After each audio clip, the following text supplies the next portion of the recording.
Hey guys, let's make Jamaican Toto with me. First, we're going to get our coconut and we're going to cut it into small pieces, so that it can be blended easily. And once we're finished blending it, we're going to wash it. And I washed it twice to get all that dirt from the coconut shell off of it.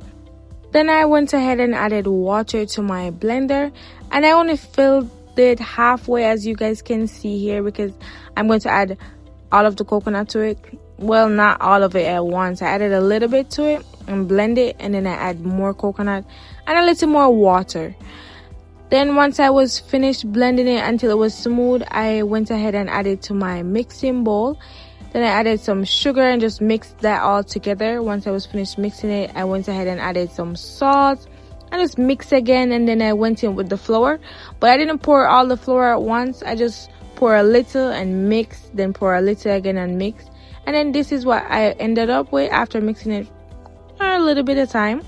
And I didn't mix it too much, because if I mix it too much, then it just won't come out right. So guys, don't mix it too much.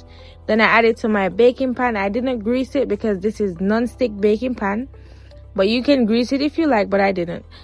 So once I was finished, and I only filled it halfway because it's going to rise, then I added to the oven and I let it bake for 45 minutes.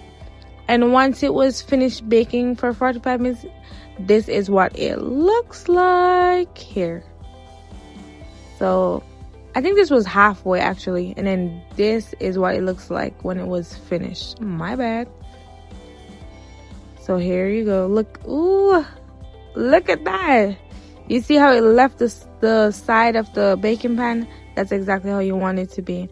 And then let me show you what inside of it look like. Let me cut it, okay?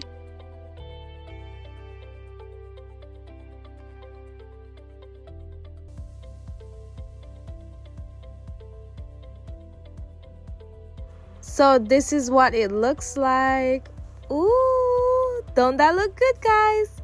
Thank you all for watching, and remember, if you try this recipe, tag me on social media. Bye.